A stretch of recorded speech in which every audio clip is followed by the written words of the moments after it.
नमस्कार. आपण उत्तर सोलापूरमध्ये आलेलो आहोत. प्रत्यक्षात उत्तर सोलापूरमध्ये मे महिन्याच्या जवळजवळ 13 तारखेपासून सातत्यपूर्ण पर्जन्यमान किंवा पाऊस चालू आहे आणि त्या पावसामुळे शेतकऱ्याचं अतोनात नुकसान झालेलं आहे. उत्तर तालुक्यातील काही शेतकऱ्यांना आपण प्रत्यक्षात भेटणार आहोत आणि त्यांची व्यथा जाणून घेणार आहोत. तर भेटूया आपण. सर, तुमचं नाव काय? ड्रायव्हर महादेव शिंदे. कुठून बोलताय तुम्ही? रान मसलं, उत्तर सोलापूर, गट नंबर 353 आपला.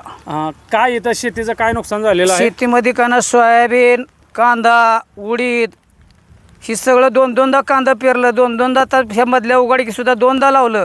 तर पावसानं सकाळी लावून आलं की सांच्यालानी वाहून आलेला आहेच.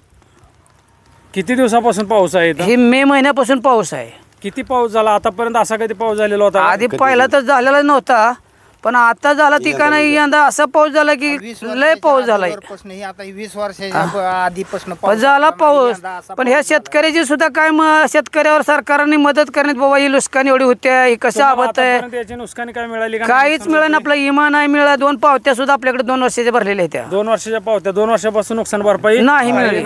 आता चालू वर्षी तुम्हाला काय आर्थिक मदत? सरकारने मदत द्यावं. ही नुकसान झालेली पेरणीला पैसे गेलेले 1 लाखभर रुपये. शेतीपेक्षा दुसरा व्यवसाय काय? दुसरा काहीच नाही आपल्याकडे व्यवसाय. आपण एक तर अपंग पायानं तरी सुद्धा आपण शेती करतो.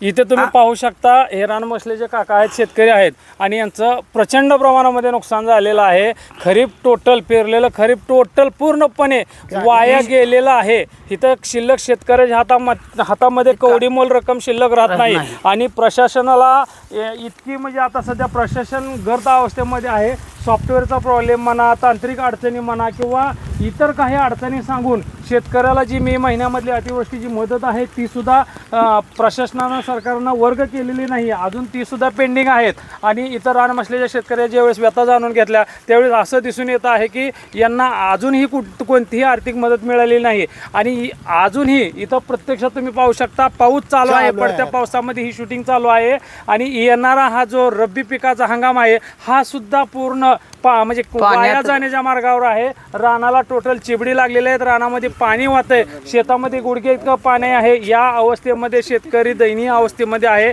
तर प्रत्यक्षात प्रशासनानं हे जे डोळं झाक न करता शेतकऱ्याच्या व्यथा ऐकून घेऊन शेतकऱ्याला मदत करणे गरजेचे आहे. तर तुम्हाला सर तुमची मागणी काय आहे? प्रशासन कोण सांगेल का इथं मागणी काय? सरकारने मदत द्यावी आम्हाला एवढीच विनंती हात जोडून त्यांना मदत द्यावी. मदत द्यावी. बरं. आणि इथं कंटिन्यू सातत्यपूर्ण पर्जन्यमान असल्यामुळे वला दुष्काळ जाहीर करण्याची सुद्धा प्रशासनाला म्हणजे शेतकऱ्याची मागणी आहे. तर मी लोकविकास न्यूज, लढा जनहक्काचा विशाल ताटे. धन्यवाद.